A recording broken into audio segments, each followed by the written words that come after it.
right now, I looked at the metric literally right before I hit record. We are, I say we because it's not just me. I make the show alone, right? But I might be the only person who works on the content, but we're in this together. We really have not been alone on this journey. We are 14 people away from reaching 100,000 subscribers on YouTube, and I couldn't be more. The word is comfortable, actually. I think this is the most comfortable I felt recording in a long time, between doing a live broadcast and reaching a number that feels validating to me. It's so cool. And I just want to be very, very clear. I'm so thankful. I mean, I got to meet some of you guys this weekend, and it was unbelievable. I want to say thank you to every single person who watches or listens to the show. Every view, every comment, angry, hatred, I don't care. Every person who participates in Strong Opinion Sports, watching, listening, commenting, all of it, has made an impact on my life, and I'm so thankful. I love this show. I'm about to cry. I really thought I could do this without crying. I've battled so hard to get here, and I remember starting in a basement. This basement, a different part of the basement, another room, making horrible videos. They weren't called Strong Opinion Sports. They were awful. And I was a loser who dropped out of college, and my family supported me, but a lot of people from my school did not. I was a loser making crappy videos. And there were professors who didn't believe in me, who said I was bad at this and that I could never make money on YouTube, that you can't make money on YouTube. How out of touch were they? This is my full-time job, and it's my passion, it's my love. And all those people who didn't believe in me to this point, you guys proved them wrong by watching my show and listening to my show. And that's unbelievable, man. I'm so thankful to you guys. I can't say it enough. Thank you so much to everybody who supported me in the pursuit of my dreams. And that's it right there. It's not, there's no end goal here. Look, it'd be cool to do Monday Night Football. I'd love to broadcast a game at Georgia, between like Georgia, LSU or something. I'd love to have a gigantic show and a team of people, and you get out of this basement and maybe at least have my own apartment would be a great start.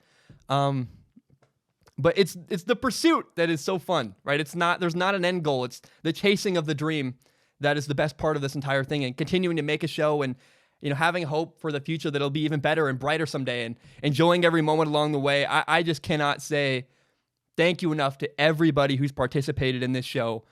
It means the world to me. And every episode I talk about my brother Zane. I'll do it again later. I wish Zane could see this. My brother took his life 3 years ago, and I think he'd be so proud of me. I do. I think he would. I think that if he could see what Strong Opinion Sports has become, what I think I've grown into as a person, and flip, man, I didn't want to do this. I'm going to just keep recording because I think it is a cool moment, that it's awesome. I didn't mean to cry. It's weird to record something and then put it out, a video of you crying, but this has been, the best 2 years of my life. I really love Strong Opinion Sports. And wow, they're really coming. It's just awesome, man. It's just so awesome. I love this show, and I love doing it. And so thank you so much. And I wish, I want to transition now to something better, but I just got to hang on to this moment for a minute because it's hard for me. I just, what we're going to do is talk about my brother, actually, because I often bury it later in the show. And it's actually the most important part of this podcast, I think, is not the sports. It's this one message that if you're struggling, please go get help. The catalyst to me making a podcast and getting here was my brother's death. Zane wanted to do a podcast with me. And I hope it sounds okay that I'm crying. I don't know. My brother wanted to do a podcast with me for years, and I never listened to him, and I never listened to podcasts until the night he died. The night he died, I listened to my very first podcast ever, and I fell in love with the art form, and I thought it was the best ever.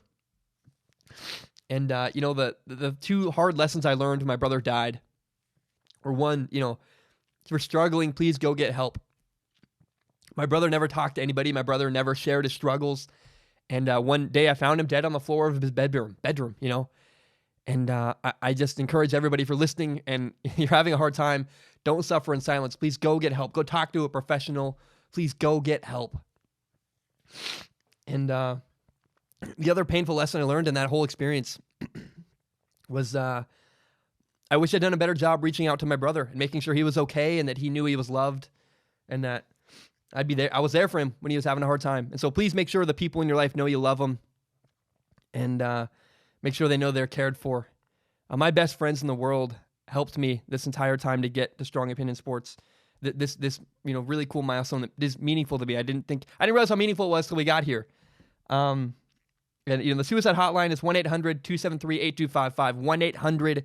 1-800-273-8255. Forget sports for a minute. The most important part of this entire deal is that if you're struggling, you go get help and you talk to them and you make sure the people in your life know how much you love them. Because I don't think I did a good enough job with my brother, making sure he knew he was loved. It's not my fault. He chose his path. I've dealt with it. I've cried and journaled for hours about it. But I do wish he was here today to see what this show has become and what I've become as a person. I think I'm a much better person than I once was. And man, I'm just, I don't know. I cried on the show. I did it, guys.